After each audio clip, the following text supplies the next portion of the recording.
Hello everybody, welcome to reporting only. तो जैसे आप सभी को पता है कि महाराष्ट्र का एसएससी एग्ज़ाम 10th स्टैंडर्ड का एग्ज़ाम कैंसिल हो चुका है। तो सबको एक क्वेश्चन होगा कि महाराष्ट्र का जो भी एग्ज़ाम है उसका मार्क्स जो इंटरनल असेसमेंट से देने वाले वो भी कैसे दिया जाएगा। तो इसी रिगार्डिंग कल एक नोटिस आया है, तो आपको दिखा दूँ। नोटिस आया है कि given the pandemic situation and following the cancellation of state board exam for standard 10th, the government has permitted the board to pass all standard 10 students studying in schools affiliated to it with internal assessment being done at school level.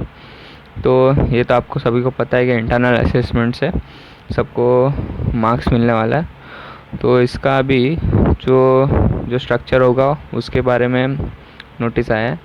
Final results will be based on subject-wise marks scored by the candidate in internal written evaluation conducted during the year।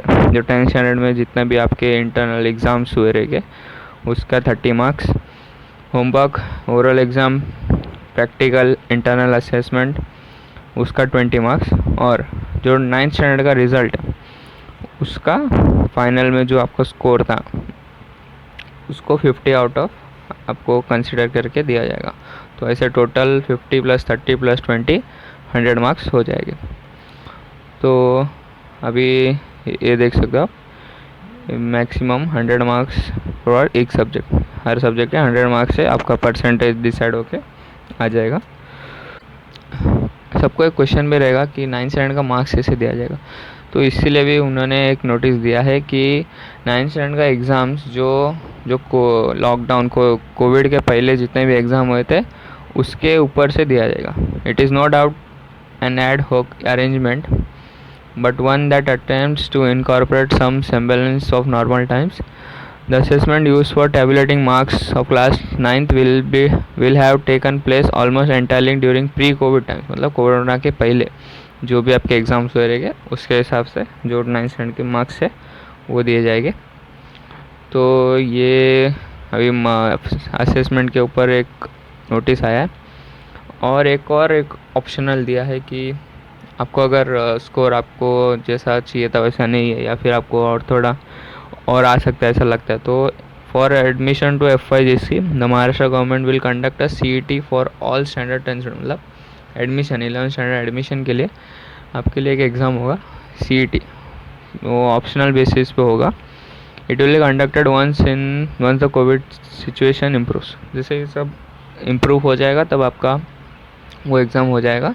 उसका जो भी guidelines है वो shortly आ जाएगा, ऐसा लिखा है यहाँ पे। तो अभी आपको बताते हैं CET क्या है कैसा है इसका स्ट्रक्चर। तो आप देखिए, इसके लिए भी उन्होंने एक नोटिस दिया है। CET will be an optional for student and will be based on the standard 10th curriculum of state. मतलब 10th स्टैंडर्ड का सिलेबस से ही उसमें होगा। It will B MCQ format, MCQ format 100 marks का होगा। 2 आवर ड्यूरेशन, 2 घंटे के लिए पेपर होगा 100 मार्क्स में से। इसके बेसिस पे आपको FYGC में उसके बेसिस पे आपको कॉलेज में एडमिशन मिलेगा। इधर भी एक और है, for FYGC students who have given the CET will get preference for admission on merit based on their CET score। उसके हिसाब से वो कट ऑफ डिसाइड होके और उसके हिसाब से आपको एडमिशन मिल जाएगा। और जो CET नहीं देगा उसको इंटरनल असेसमेंट में जो स्कोर आया रहेगा उसके हिसाब से 11th स्टैंडर्ड के कॉलेज मिल जाएगा।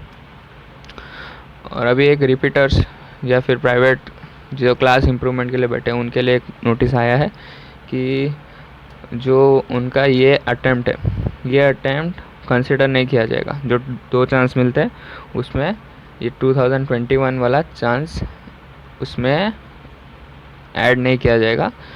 तो लिखा separate assessment plan have been finalised for repeater private students isolated candidate. The cancelled board exams of 2021 will not be counted in the 2 chance. मतलब ये गिना नहीं जाएगा क्लास इम्प्रूवमेंट स्कीम में। तो ऐसे थे। और अभी आपको एक और क्वेश्चन रहेगा कि अभी रिजल्ट्स कब डिक्लेयर हो गए, तो उसके बारे में भी एक आया है कि schools will be given timeline for various activities to allow the SSC board to declare results by June end। तो जून एंड तक सबको एक टाइम लिमिट दिया गया है कि सारे जो डेटास है वो बोर्ड्स तक भेजा जाए और फिर उससे 10-15-20 डेज़ के बीच में आपका रिज़ल्ट डिक्लेयर हो जाएगा। तो ये थी अभी की अपडेट 10th स्टैंडर्ड के लिए, और आगे की जो भी अपडेट आएगी आपको मिल जाएगा। आगे के अपडेट के लिए हमारे चैनल को सब्सक्राइब कर दीजिए। तब तक के लिए टेक केयर, गुड बाय।